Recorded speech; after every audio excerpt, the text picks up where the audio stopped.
un po' di ring, un po' di perle, un po' di cloud, un po' di mix.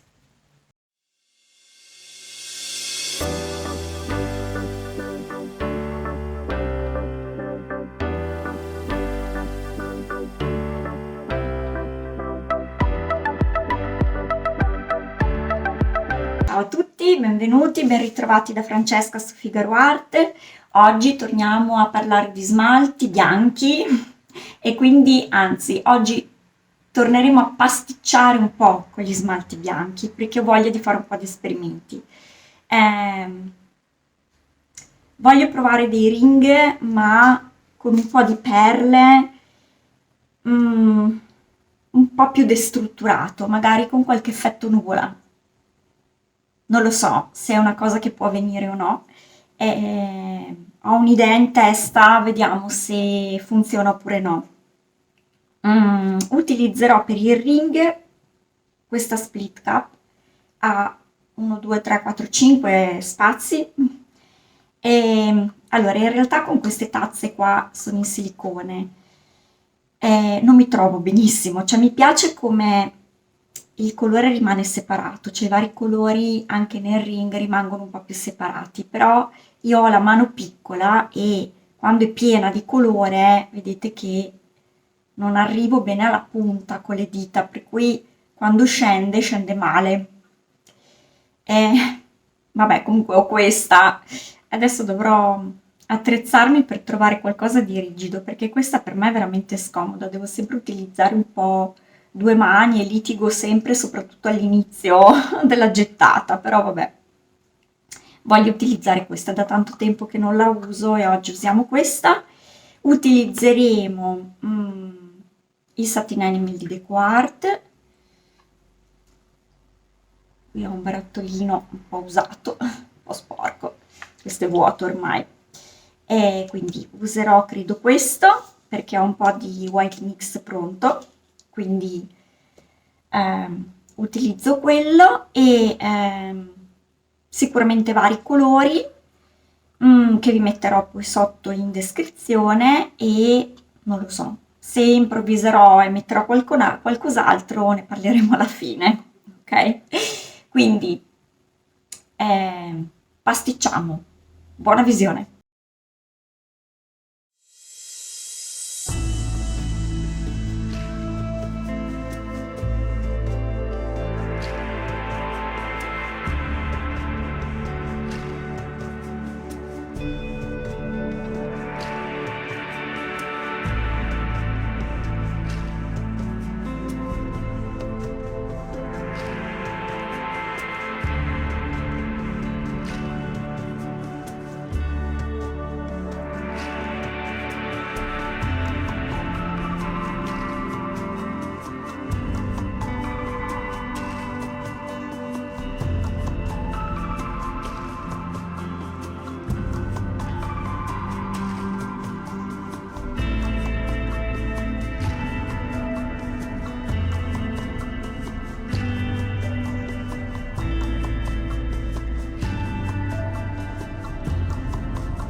Eccoci qui per i risultati asciutti. Allora, il primo è il nostro tondo. Questo ha utilizzato il Satin Anime di Quart, quindi ha asciugato comunque fedele alla versione bagnata. Diciamo che nella mia idea dovevano rimanere forse un po' più di perle, cioè il ring avrei dovuto farlo un po' più piccolo, però cioè alla fine questo l'ho tenuto perché non mi dispiaceva. Diciamo che come prima prova di mix non mi dispiaceva. Poi il secondo invece che è questo qui, non so, no, mi sembra sempre che faccia un po' specchio. Allora, anche questo ho utilizzato il Satin Animal, si è asciugato fedele, insomma, alla versione bagnata e questo l'ho allungato molto, nel senso che l'ho inclinato molto e infatti ha fatto prestissimo ad asciugare e i colori si sono almeno qua un po' più spenti perché essendoci il nero, avendo lasciato proprio uno strato molto sottile, si sono leggermente inscuriti anche se non mi dispiace perché mi ricorda un po' un paesaggio così spaziale e qui va un po' più sullo scuro, qui c'è più luce, insomma, gli dà un po' di tridimensionalità, quindi alla fine non mi dispiace. Invece, l'ultimo, il terzo, non è rimasto fedele all'originale. Adesso ve lo faccio vedere. Ehm, Perché adesso vi spiego anche il perché, prima vi faccio vedere. Vedete che c'è una enorme reazione, cioè questa qui è una roba gigante, anche qui si sono ingigantite tantissimo, qui ha mangiato un po' di ringhe, mi piace molto questa piccola allacciatura qui, che non so se si vede, anche se durante l'asciugatura ha reagito talmente tanto il bianco che se la stava mangiando via. E perché ha reagito così? Perché mi mancava un pochino di white mix e ho aggiunto un po' di vernice Gallant. Se ricordate quella che ho utilizzato, che utilizzo per fare le cornici di perle. Questa è molto molto reattiva e molto instabile, quindi continua un po', va dosata perché davvero continua a reagire durante l'asciugatura, cioè per qualche ora continua a venire fuori, quindi insomma nel bagnato per esempio questa non si vedeva, non si vedeva mica questo fioccone gigante qua.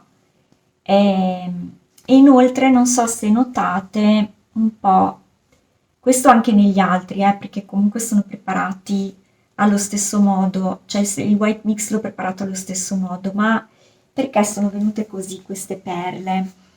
Perché ho sperimentato, non ve l'ho detto all'inizio, ve lo dico adesso, ho preparato il white mix con un bianco nuovo, che è questo qua, della Artix. E cos'ha di diverso? Ha che ha una finitura satinata, cioè rispetto agli altri bianchi di titanio normali, questo mi aveva un po' colpito, l'ho trovato in un negozio di cinesi che hanno proprio la rivendita Artix, cioè tra l'altro questi colori sono molto belli, magari possiamo proprio provarli da soli perché in realtà sono bellissimi colori. Mm, ma quello che hanno di diverso è proprio questa finitura satinata. E quindi mi si sono rizzate le antenne, ho detto chissà cosa succede se lo mischio a uno smalto satinato. E così ho provato. Non lo riproverò, cioè non credo che lo rifarò perché non mi è piaciuto tanto, nel senso che le perle, perché prendo questo che forse è quello un po' più dove si vede di più, mm, non sono delle belle perle bianche, un po' globose come magari vedete alle mie spalle, cioè questi sono tutti perle pure. Ehm, ha amplificato sicuramente la reazione dello smalto, ma vedete, eh, sono molto, cioè ci sono le perle dentro alle perle dentro alle perle. Ci sono tante micro perle dentro. Io boh, non amo molto questo effetto. Preferisco la perla un po' più rotonda, un po' più pulita. E quindi, boh, insomma, quando all'inizio ho detto pasticciamo un po' con gli smalti satinati, ho decisamente pasticciato un po' con gli smalti satinati. E, e anche con i colori acrilici satinati. Ho mischiato veramente un po' di cose. L'idea di fare il ring con perle e con qualche effetto cloud sicuramente lo riproverò, perché questo mix mi piace. Forse non ho ancora trovato proprio la quadra per ottenere quello che ho in testa. Però, insomma, la prova è stata questa e quindi l'ho condivisa. Spero comunque che possa essere stata di ispirazione per voi e se avete gradito vi chiedo di lasciare un like e noi ci vediamo al prossimo appuntamento. Buona settimana!